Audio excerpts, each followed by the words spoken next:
गुरुजी, आज के इस अंक में हम बात करेंगे आलस्य को लेकर। आलस्य की शुरुआत थकान से शुरू होती है और कहीं ना कहीं हम बहुत सारी चीज़ों को नज़रअंदाज करने लगते हैं और आलस फिर इस कदर बढ़ जाता है कि इंसान का शरीर खुद ब खुद टूटने सा लगता है। तो सबसे पहले मैं जानना चाहूँगा, काम में मन ना लगना, आलस आना, जिस वजह से नींद भी कभी कभार डिसबैलेंस हो जाती है, तो सबसे पहले मैं जानना चाहूँगा आखिर इसकी वजह क्या होती है? देखिए, भैंस का दूध पीने वालों को जी सबसे ज़्यादा आलस होता है। अच्छा। अब उदाहरण के तौर पर लें, आपने दूध पिया है, आप सफ़र कर रहे हैं, आप 2 किलोमीटर भी सफ़र नहीं करेंगे, गाड़ी में आपको नींद आ जाएगी। अच्छा। आंखें बंद करके सो जाएंगे आप काम करने लगे, आपको थकावट हुई, थोड़ी देर विश्राम के लिए बैठे, आपको घनघोर नींद आ जाएगी, खराटे लेने शुरू कर देंगे। जी। आप सफ़र कर रहे हैं, पैदल चल रहे हैं और पैदल चलते चलते आपको थोड़ी सी थकावट महसूस हुई, कहीं छाया में, गर्मी में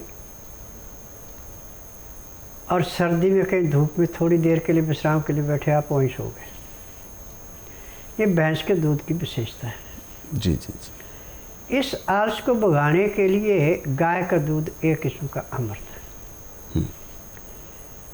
अब भैंस का दूध बंद करके जो गाय कम से कम 3 या 4 महीने की ब्याई भी है, उसका दूध 1 गिलास सुबह 1 गिलास शाम को उसको पीने को दें। खाना खाने के 2 घंटे बाद दूध पीना है, कि खाने के साथ दूध नहीं पीना, इसका बात का ध्यान रखना। और दूध के अंदर आप गाय का घी भी डाल सकते हैं।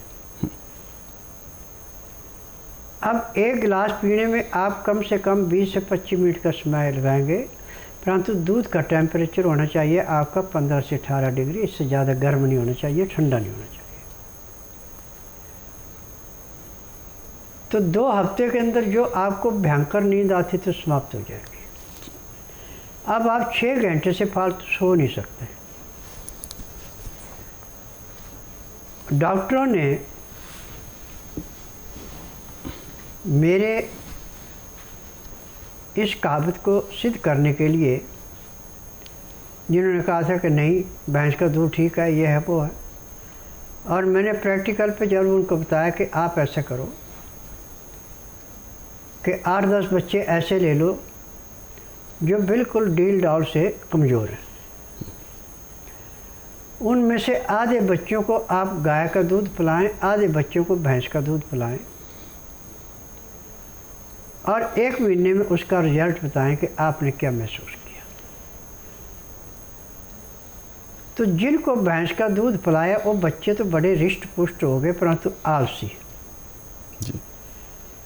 न तो घूमने फिरने में दिलचस्पी रखते थे, न खेलने कूदने में, सोने में और बैठने में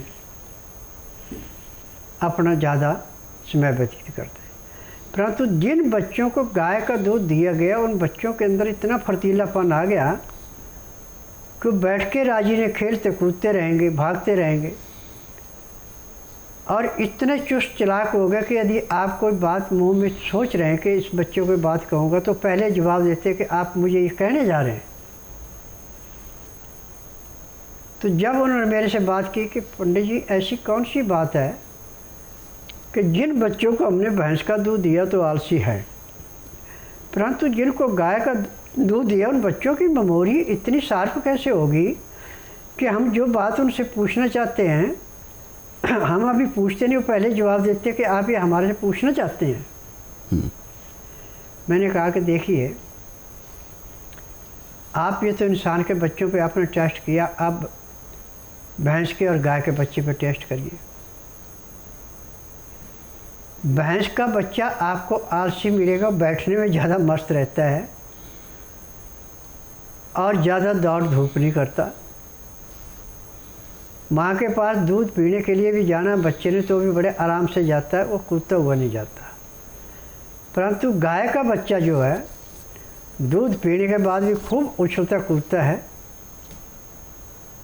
और जब उसको दूध पीने के लिए छोड़ते हैं तो भी कूदता हुआ जाता है। आप वहीं से अंदाजा लगा सकते हैं कि गाय के और भैंस के अंदर कितना अंतर है। जिन्होंने हमेशा कुश्तियाँ लड़नी हैं, वजन उठाना है, उनके लिए तो भैंस का दूध ठीक है।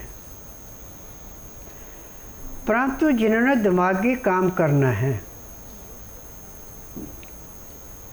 और जिनको जीवन सफल बनाना, वो गाय के दूध के अलावा दूसरे दूध का प्रयोग न करें। मेमोरी को बढ़ाने के लिए, शरीर को स्वस्थ रखने के लिए, आलस को भगाने के लिए, आँखों की ज्योति को बढ़ाने के लिए गाय के दूध से बढ़ के संसार में कोई दूसरी वस्तु नहीं है। आज मुझे इस बात की खुशी है कि जब जब भी मैंने दूध के ऊपर सीरियल प्रसारित किया और जिन दर्शकों ने इसको ध्यानपूर्वक सुना, समझा, लिख करके रखा और इसको अपनाया, तो उन्होंने एक ही बात कही कि स्वामी जी, हमने बहुत से योगी देखे, बहुत से डॉक्टर देखे, बहुत से हकीम देखे, परंतु जितनी तसल्ली से और जितनी प्यार से आप बात बताते हैं और जितने कॉन्फिडेंस से बताते हैं, इतने कोई नहीं बताता।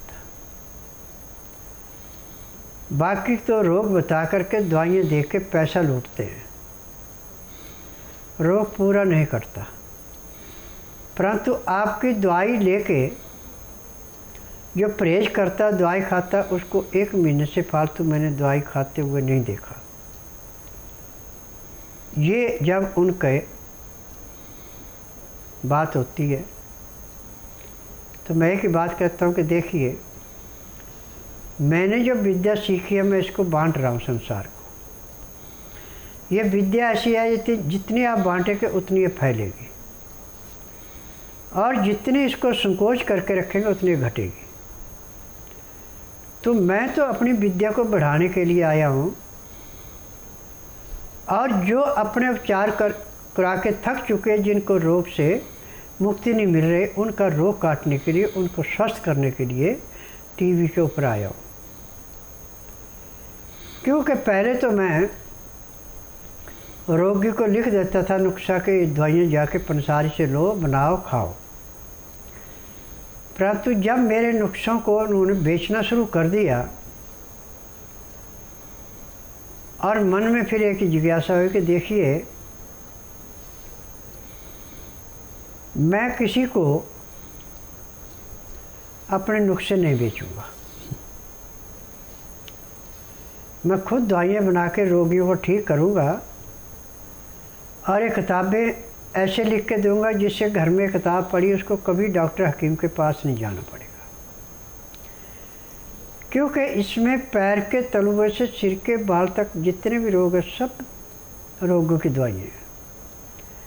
108 वस्तुएं तो आपके रसोई घर में परमानेंट पड़ी रहती हैं, जिनसे हम सारे उपचार करते हैं।